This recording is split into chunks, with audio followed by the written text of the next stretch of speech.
अब हमने तो उनके जाति प्रमाण पत्र चेक किए नहीं कि जिन लोगों के मोदी जी ने पैर धोए थे वो वास्तव में वाल्मीकि आरएसएस और हिंदू बजरंग दल और ये जितने हिंदुओं के संगठन हैं इनके चक्कर में पड़े हैं। इनको चाहिए कि बाबा साहब डॉक्टर अम्बेडकर को पढ़ें, उनके संविधान को पढ़ें, उनकी कोटेशन को माने, बाबा साहब डॉक्टर अम्बेडकर के जीवन संघर्ष को पढ़ें। सबसे ज्यादा अत्याचार मैंने जो गिनवाई आपको वो वाल्मीकि जाति के साथ में हो रहे हैं। जाटव चमार खा गए, तुम्हारी तो नौकरियां जाटव चमार खा गए, तुम तो जाटव चमार सारा हिस्सा शेड्यूल कास्ट का खा गए। तो उनको ये भी समझना चाहिए कि इस मूवमेंट को फूले अम्बेडकर के आंदोलन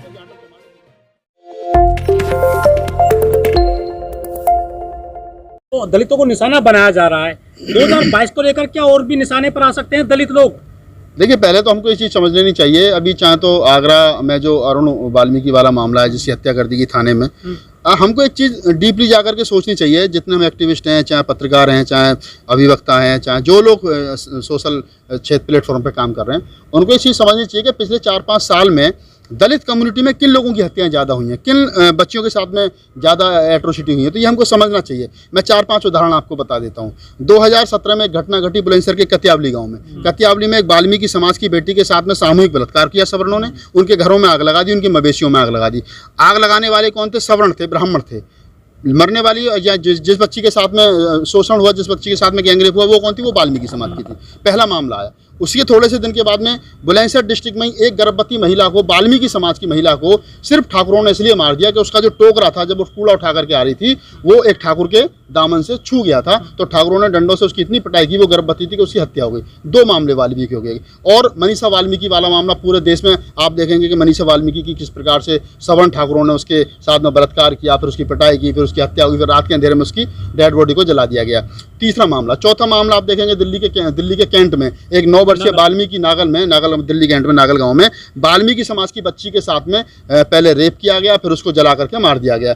चौथा मामला दिल्ली का ही एक और है, वहां भी एक 6 वर्षीय वाल्मीकि बच्ची के साथ में इस प्रकार से रेप किया गया, उसके लिए भी एक आंदोलन हुआ। अब ये आगरा का मामला, ये भी वाल्मीकि समाज से जुड़ा हुआ मामला है। ये जितने बड़े मामले पिछले 2-3 साल में हुए हैं दिल्ली एनसीआर में, पूरे देश भर में, ये ज्यादातर मामले दलित समाज की वाल्मीकि जाति से जुड़े हुए हैं। हुए क्यों, इसके पीछे भी हमको इसको समझ लेना चाहिए थोड़ा सा। इसका सीधा सा मतलब ये, अब दलित समाज में तो बहुत सारी जाति आती हैं, खासतौर से उंगलियों पर कुछ ही जाति की नहीं जाती हैं, चाहे चमार है, जाटव है, कुरीला, हिरवाड़, दौरे। चमार जाति का शोषण पिछले दिनों में मैं कहूँ कि वो कहीं ना कहीं कम हुआ है। वो कम इसलिए हुआ है, मुझे जो लग रहा है, मैं हो सकता है गलत हूँ, लेकिन मुझे लग रहा है कि उनको जैसे ही पता चला कि बीजेपी की सरकार चल रही है यूपी में भी और केंद्र में भी, तो उन्होंने अपने आप को सेफ साइड कर लिया। उन्हें पता है कि ये सरकार हमारे विरोधी है, ये सरकार हमारी नहीं है, ये संविधान विरोधी है, दलित विरोधी है, ये क्या नाम है, समता विरोधी है, मैत्री विरोधी है, करुणा विरोधी है, भाईचारा विरोधी है। तो वो कहीं ना कहीं फ्रंट पे आकर के लड़ने के मूड में हो गए। लेकिन जो लोग इनका पार्ट बने रहे, मनुवाद का पार्ट बने रहे, हिंदू धर्म का पार्ट बने रहे, उनके सिस्टम का पार्ट बने रहे, आरएसएस का पार्ट बने रहे, कहीं ना कहीं हिंदुओं के जो संगठन उनमें जाकर के दड़ी बिछाने लगे, जय श्री राम के नारे लगा रहे थे, उन्हीं लोगों का शोषण हुआ। लेकिन सर, जो मोदी जी 2019 में आते हैं उत्तर प्रदेश में, और वाल्मीकि जो सफाई कर्मी है उनके तो पैर धोते हैं वो। हाँ, तो यही तो है, ये समझना चाहिए ना। ये आपको मुझे नहीं समझना है, ये वाल्मीकि समाज के उन लोगों को समझना है जिन लोगों की हत्याएं हो रही हैं, जिन वाल्मीकि समाज की बेटियों के साथ में बलात्कार हो रहा है, जिन वाल्मीकि समाज की महिला को मार दिया जा रहा है। उनको ये समझना चाहिए कि एक तरफ तो सरकार जो है वो कह रही है कि हम जो है वाल्मीकि समाज के पैर धो रही है, और दूसरी तरफ उन्हीं के जो नुमाइंदे हैं, उन्हीं के जो सरकार में जो लोग सर चढ़ करके बोल रहे हैं, जो जातिवाद सर चढ़ करके बोल रहा है, वो जातिवाद के चलते उन्हीं लोगों का शोषण हो रहा है, उन्हीं बच्चों के साथ में बलात्कार हो रहा है। तो ये समझना चाहिए कि सरकार आपके साथ में है।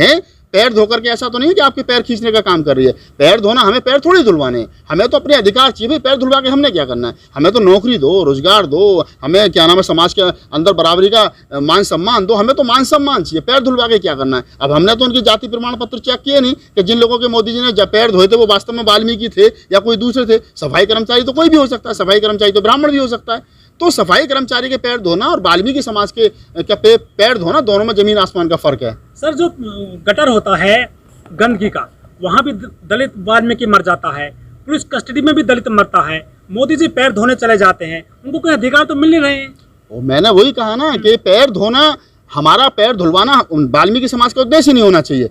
हमारा उद्देश्य होना चाहिए कि हमारे अधिकार कब मिलेंगे। भाई जैसे आपने कहा कि गटर में उतर करके वाल्मीकि की हत्या हो जाती है, सफाई कर्मचारी की हत्या मृत्यु हो जाती है, उसके बाद में बहुत सारे ऐसे काम आज भी संविधान में मतलब एक एक्ट है कि आप किसी को सर पर मैला ढोने के लिए मजबूर नहीं कर सकते। लेकिन अभी एक सर्वे आया है जिसमें लगभग 3-3.5 लाख आदमी सर पर मैला ढोने का काम आज भी करते हैं। तो ये हो रहा है ना, सरकार की नाक के नीचे हो रहा है ना, सरकार करवा रही है ना। क्यों करवा रही है?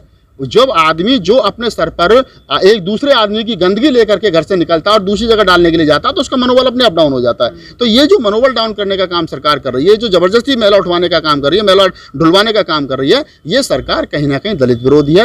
और खास तौर से जो लोग, मैं चलते चलते आपकी इस बातचीत को कंप्लीट कर रहा हूँ, कि जो लोग इस RSS और हिंदू बजरंग दल और ये जितने हिंदुओं के संगठन हैं इनके चक्कर में पड़े हैं, इनको चाहिए कि बाबा साहब डॉक्टर अम्बेडकर को पढ़ें, उनके संविधान को पढ़ें, उनकी कोटेशन को माने, बाबा साहब डॉक्टर अम्बेडकर के जीवन संघर्ष को पढ़ें, तभी अपने अधिकारों की लड़ाई लड़ सकते हैं। इस प्रकार दो नावों में सवार, एक तरफ तो हम दलित भी बन रहे हैं और दूसरी तरफ कहीं दलितों के साथ शोषण भी हो गया। तो शोषण कर तो वही लोग रहे ना जिनकी आप दली बिछा रहे हो, शोषण वही लोग कर रहे हैं ना कि जिन शाखाओं में जाकर के आप कच्छा पहन करके काली टोपी लगा करके भारत माता वंदे मातरम के नारे लगा, वही लोग आपका शोषण कर रहे हैं।